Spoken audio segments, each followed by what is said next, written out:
Hi all, my name is Rajshekar Reddy Bhattipati and my student ID is AZZ8035.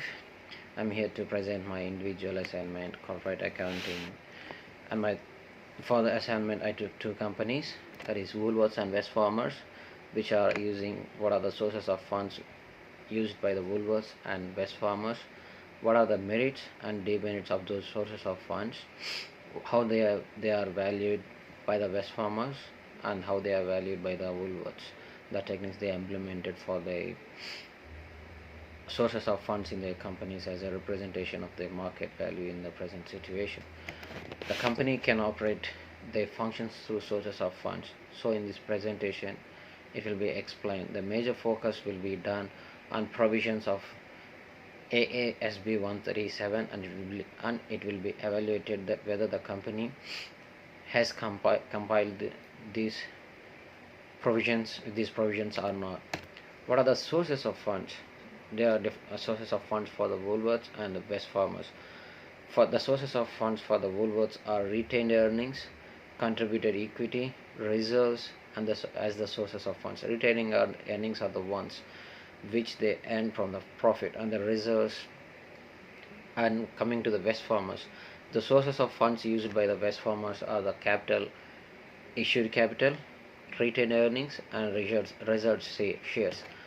And we have discussed about the sources of funds and what are the merits and demerits of those sources of funds. Merits of retained earnings, merits of reserves, and issued equity. Retained earnings are the ones which provide the finance to the company and act as a shock absorbers during the unsettlement periods.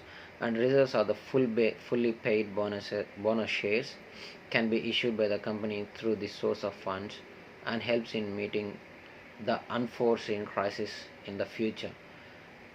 Issued equity are the fixed source of capital for the company. These are the fixed capital for the company.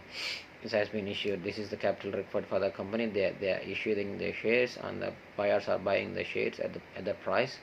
This is a fixed asset. And what are the demerits of those retained earnings, reserves, and capitalization? Retained earnings leads to undercapitalization, which is the demerit for the company as it affects the financial statement of the company. To maintain the reserves, it is quite difficult in the company that the real profits might get affected. The capitalization of the company is getting impacted with the issue of the equity. Whatever the issue, the equity, the company capitalization might be impacted.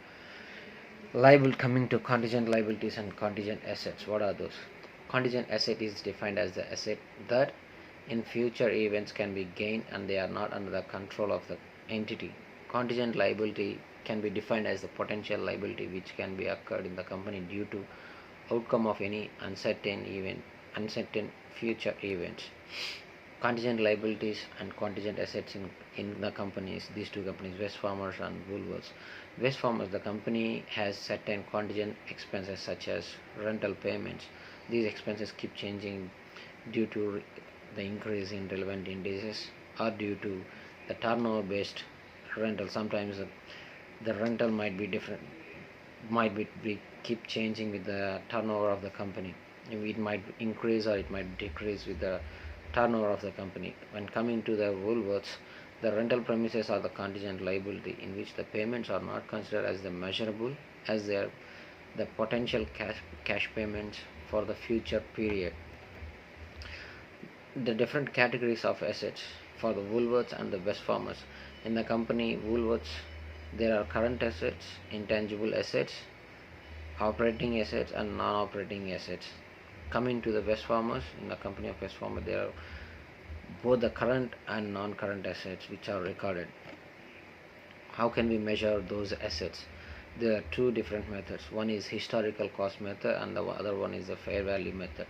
The historical method is the most reliable one, which in term represents when the item is purchased. Thus we can consider it as historical method. We are following the historical method. Coming to the fair value is the one which is less reliable and more relevant to analysis.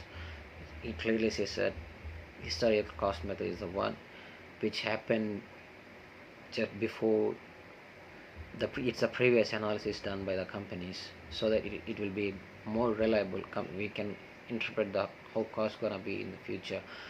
We can be ready for the uncertainties in the future. Coming to the fair value, we consider the fair value as per today. We are not considering about the previous record, so that we cannot measure any uncertainties, ups and downs in the market.